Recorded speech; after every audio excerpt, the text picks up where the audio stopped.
And once again, welcome to my Oet channel. So today we will have another one role play card, and here you can see this is a local clinic. The nurse's role is you are seeing a 46-year-old patient who had surgery for appendicitis a week ago. Inactivity and past medical history has put him or her at risk of blood clots, so he or she needs heparin injections. These were started in hospital and have been self-administered since the patient was discharged 4 days ago.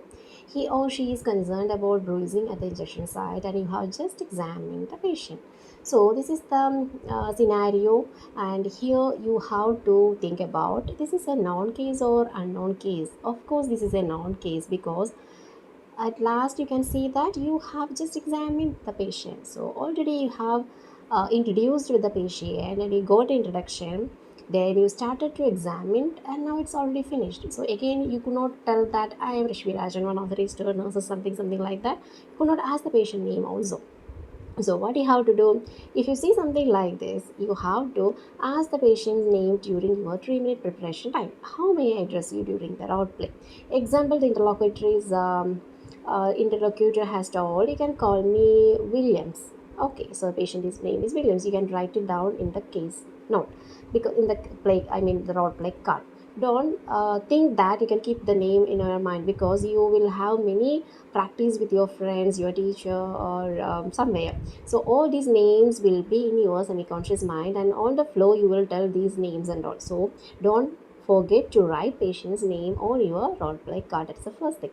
Then, so you can see that you are sitting in a local clinic and the patients come to you, and patient's history is already he has undergone appendectomy a week ago, and there was risk of blood clot, so he has been in warfarin injection. Now he is self-administering for 4 days, and this is a day patient have more pain and some bruises, so he is coming to you to get some more clarifications and management, and you have examined already. So how you can start? The first task is find out more details about bruising, onset, changes in pain, and explore any other symptoms, fever, shortness of breath, nausea, etc. So this is two questions. So first, what we can start, how we can start? Well, Mr. Williams, thank you for allowing me to examine your bruised area, but no need to worry, we can manage. It's like easy in a easy manner. Before proceeding further, may I get some information from you regarding your health? So that is the first question we will ask. We will give the reassurance and we will ask some more questions. Patient is telling that yes, of course you can. Then we can ask, Mr. Williams, could you please tell me from when it got started, and do you have any changes in the pain level? And what about the symptoms along with these bruises? Do you have any fever, shortness of breath, or any nausea? And keep it in your mind, don't use the word etc. You can use so on, or else you can after shortness of breath you can add and nausea, okay, or nausea, like that. Then patient told, actually sister, the onset is when I started to self administer, it was okay for the first day, but gradually the bruising has started and it is in increasing pain, and the bruising also it started to increase, and other than pain actually I don't have any other symptoms. Okay, then we will tell thank you for information, and for my better clarification, may I ask you one question regarding your compliance with the heparin injection advice? I mean, like the method and the timing of your injection and variations in the injection site.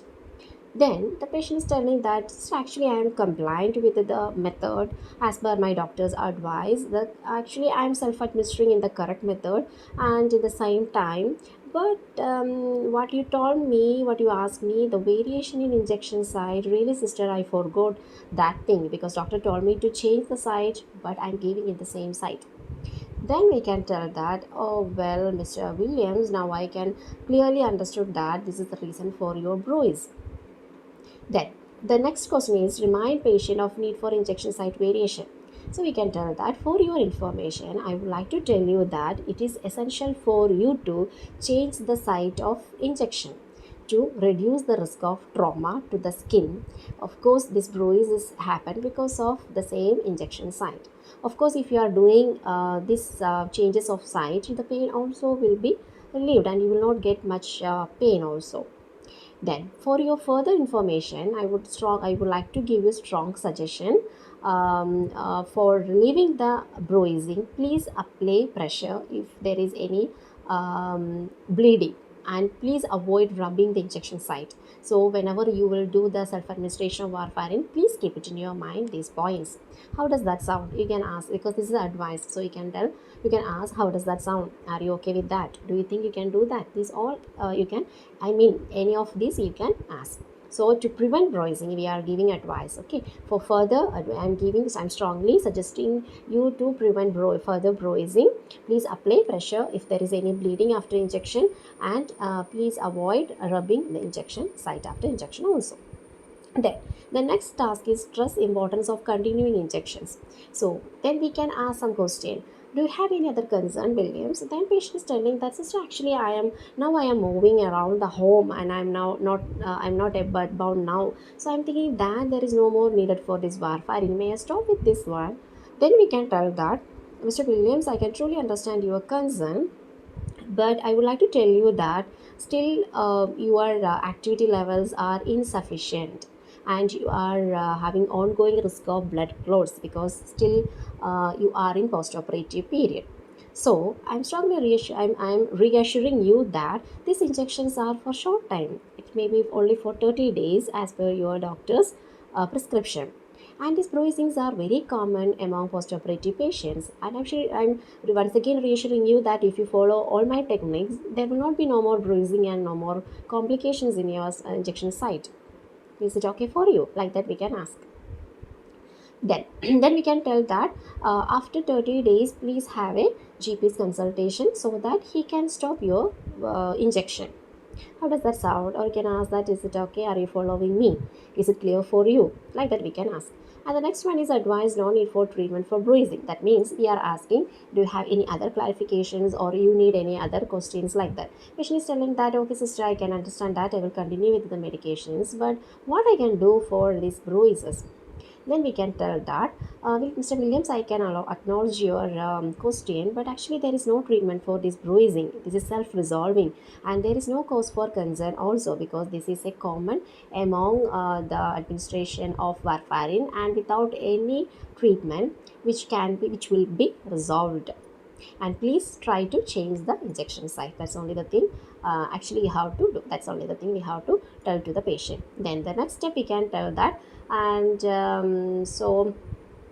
Williams, please continue with your injections, and after 30 days please don't forget your appointment, and or else we can tell, please have your appointment with your general practitioner. Then we can ask, tell, I hope I have clarified all your doubts. Do you have any other concern? Then the patient is telling, I don't have any other concern. Then we can tell, okay, Mr.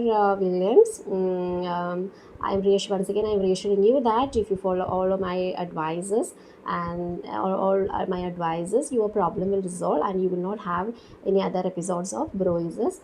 And meanwhile, if you need any question, if you have any questions or if you need any assistance, please do not hesitate to contact with us anytime. So that is the conclusion of this role play, because it's a local clinic, so they can make a call and they can get the advices. So this is a role play. I hope it's clear for you. And important thing, in every exam there will be one known scenario, one or two known scenario, but it will be tricky.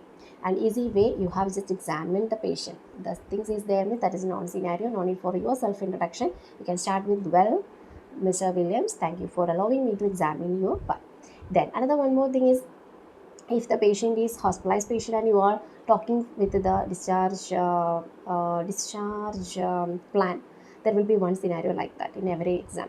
There also it is a known case, so no need for your self introduction. You can just start with, Mr. George, how are you? Good morning. How are you feeling now?